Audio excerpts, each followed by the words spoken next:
Bonjour, le récit qui va suivre est entièrement véridique. Ni moi ni vous ni quiconque ne saurait expliquer ces phénomènes, mais ce sont bel et bien ceux que j'ai vécus. Je précise ça parce que les précautions que je vais prendre pourraient vous faire douter sérieusement de mon histoire. Cependant, afin de ne porter préjudice ni à la commune, ni à l'établissement scolaire, ni à la société mentionnée, je ne citerai aucun lieu ou nom précis. Sachez juste que tout ceci se trame en Alsace. Je suis prof dans un collège de Cambrousse. Ni bon, ni mauvais, ni élitiste, ni malfamé. Il accueille principalement les élèves des deux communes voisines. Des gosses équilibrés, pas casse-couilles. Il y a bien quelques lascars un peu moins fréquentables, mais pour la plupart, ce sont vraiment des gosses attachants. Et doués, puisqu'il arrive même que les élèves obtiennent des prix et des récompenses dans des concours locaux ou régionaux. Justement, il y a quelques mois, une classe de 3e est arrivée en 2e position d'un concours de mathématiques. Les cocos étaient ravis, parce que la métropole offrait une après-midi à Acrobranche, dans une commune voisine. Moi-même, j'adore l'Acrobranche. Ça peut vous sembler puéril de ma part, mais ça demande quand même une sacrée endurance et pas mal de sang-froid. Et puis, on ne va pas se mentir, sortir victorieux d'une coriace piste noire, ça a la classe. Donc ouais, j'avoue, j'ai un peu forcé du côté de l'administration pour me joindre à la sortie. Et finalement, j'ai regretté. Que c'est cocasse. Nous sommes arrivés sur le site à la date prévue, et on nous a barbé comme d'habitude avec les sempiternelles consignes. Qui peuvent cependant s'avérer bien utiles pour les grimpeurs, et également pour vous, lecteurs, à qui il faudra une certaine connaissance de l'équipement, du jargon et des parcours, pour vous figurer mon cauchemar. D'abord, chaque grimpeur est équipé d'un baudrier, où sont attachés un mousqueton, une poulie, et une ligne de vie, le tout relié par un bordel de fils enchevêtrés. Le mousqueton n'est pas obligatoire, et il peut être un gros avantage comme un handicap non négligeable. À utiliser savamment, donc. La poulie est utilisée uniquement pour les tyroliennes. En théorie. Parce qu'il arrive souvent que les grimpeurs s'en servent pour survoler une structure un peu trop perdue. Et la ligne de vie porte bien son nom, puisque ce n'est rien de moins que l'unique morceau de métal au bout d'un fil auquel se rattache votre vie. La première pensée qu'ont a lorsqu'on enfile cet équipement, c'est mais ça ne va jamais tenir. Et si, ça tient. Enfin, le site n'a jamais eu de problème de ce côté-là. Car justement, lors des parcours, les grimpeurs montent à leurs risques et périls et sont responsables de leur propre sécurité. En gros, si vous clamsez, ce n'est pas nous qui payons les pots cassés. Bon, ça donne aux gosses une impression d'aventure et de l'autonomie, donc quelque part, c'est plutôt pédagogique. Concernant les pistes, le principe est semblable à celui des pistes de ski. De la plus facile, pour les chochottes, à la plus difficile, elle s'échelonne sur 6 nuances, vert clair, vert foncé, bleu clair, bleu foncé, rouge et noir. C'est dans cette dernière piste que je me suis aventuré pour commencer la matinée. J'étais seul, car les élèves préféraient s'échauffer sur des parcours plus simples. En ce qui me concernait, je n'avais pas besoin d'échauffement, et j'aurais refusé de quitter les lieux sans avoir fait cette piste. Cette piste, bête noire des grimpeurs, qu'on se le dise. Elle demandait un cran et une endurance à toute épreuve, une concentration constante et une certaine expérience de l'acrobranche. Sur 10 grimpeurs qui ont tenté la conquête, seuls 3 ou 4 la réussissaient sans accroc et sans aide. J'avais une certaine fierté de faire partie de cette faible proportion, et je comptais bien l'étoffer encore un peu en triomphant cette année encore de ce parcours du combattant. Seul, accompagné de mon baudrier clinquant et encombrant, j'ai entamé l'escalade de l'échelle de corde distendue qui marquait le début des réjouissances. Le début du parcours n'avait encore rien de bien terrible, et je progressais plutôt aisément. Mais très vite, le mousqueton m'a encombré, alors je l'ai retiré, et je l'ai laissé pendre à mon côté. Quand ça s'est produit pour la première fois, j'atteignais une plateforme salvatrice après un obstacle plutôt corsé qui m'avait valu quelques égratignures et sueurs froides. Je reprenais mon souffle, adossé au tronc, quand je me suis senti tirer en arrière. Avec un sursaut, j'ai fait volte-face en me cramponnant à l'écorce. Il n'y avait rien. Baissant les yeux, j'ai constaté que mon mousqueton s'agitait d'une drôle de manière, trop vivement, alors que j'étais resté immobile depuis 2 bonnes minutes. C'est alors que, coincé entre les 2 parties métalliques, j'ai remarqué un tissu sombre. En soulevant le mousqueton à hauteur de mes yeux, j'ai réalisé que ça n'avait rien d'un tissu. C'était des poils. De longs poils noirs, lisses et épais. J'ai avisé cet étrange phénomène avec une curiosité mêlée d'inquiétude. Finalement, j'ai repris ma route, en me persuadant que ça n'était qu'une espèce de lichen.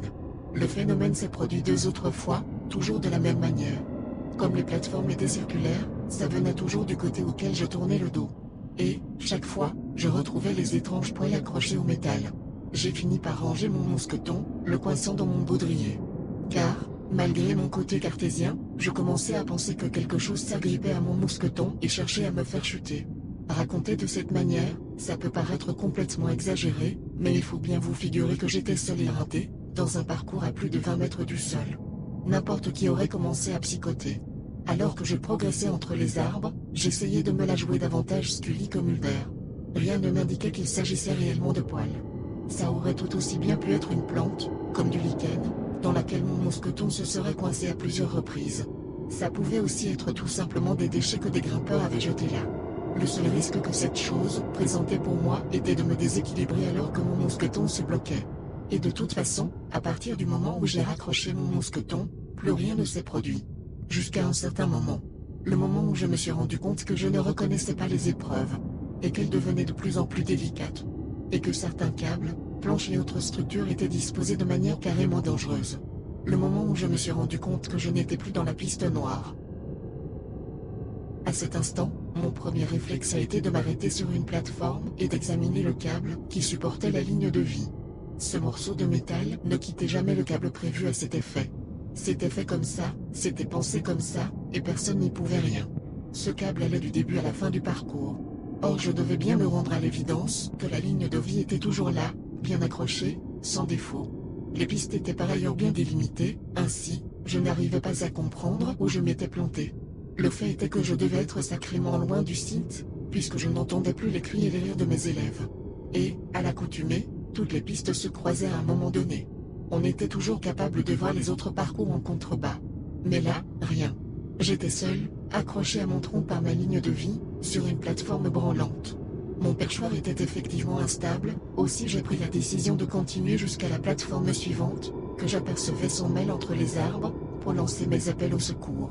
Il n'y avait pas d'autre moyen de traverser les dizaines de mètres qui m'en séparaient, alors j'ai décroché ma poulie, me suis mise en position de tyrolienne, et raccroché mon mousqueton pour m'assurer une chimérique sécurité, et me suis lancé dans les airs.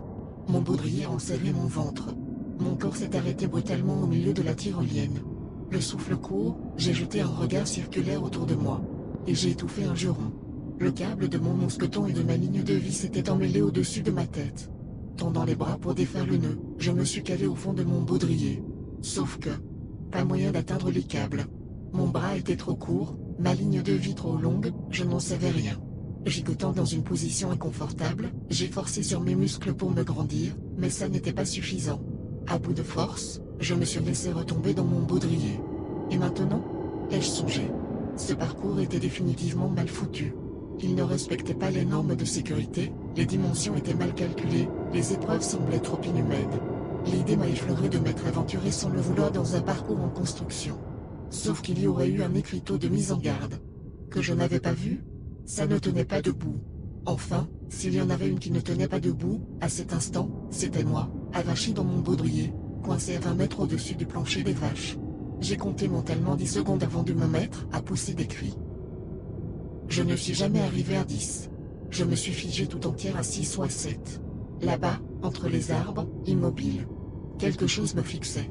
Des prunelles sombres et dilatées me sondaient au plus profond de mon âme. Tétanisé par la terreur, j'ai soutenu le regard de la chose. Quand elle a émergé du feuillage, j'ai réprimé un hurlement. Un singe.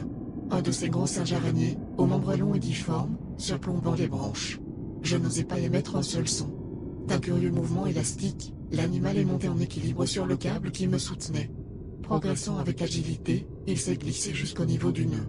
Et, de ses doigts prolongés en ongles trop longs, trop acérés, il a tranché ma ligne de vie. D'un pas souple et tranquille, sans m'accorder un seul autre regard, la bête a disparu entre les arbres. Le nœud était défait, et je pouvais à présent accéder à la plateforme. Cependant, encore sous le choc du prodigieux comportement de cet animal, je ne parvenais pas à m'en réjouir, ou au moins à en éprouver du soulagement. Outre les ongles terrifiants de la bête, son geste avait une symbolique glaçante. Il avait tranché ma ligne de vie. Encore un effet certain de ma psychose, mais ce songe m'était effroyable.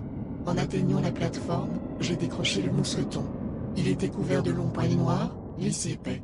Perché sur la plateforme, je poussais des cris déchirants, les mains en porte-voix, tournant sur moi-même pour que ma voix s'envole en toutes directions.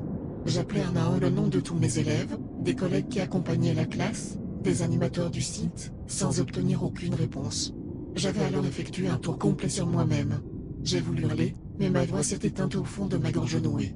Devant moi, sur le parcours, à 2 mètres à peine, se trouvait un singe. Les yeux vitreux, la gueule entr'ouverte, les membres ballants. Pendu. Pendu comme un homme. Pendu comme un suicidé. C'en était trop.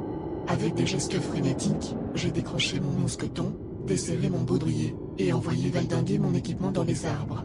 Puisant dans mes dernières forces, j'ai entrepris de redescendre le long d'un tronc. J'y suis parvenu, au prix de 1000 efforts, de 1000 blessures et de 1000 larmes. Je me suis traîné péniblement jusqu'au site, que j'ai retrouvé en suivant le câble de ce parcours maudit. Arrivé sur place, dans un état quasi traumatique, j'ai ordonné au premier animateur de m'amener le directeur du site. J'ai refusé de répondre à toutes les questions que me posaient mes élèves et mes collègues. Je n'ai consenti à tout déballer qu'en présence du directeur. Il m'a assuré que les singes araignées ne vivaient qu'en Amérique du Sud, et que le site ne comptait aucun parcours en construction.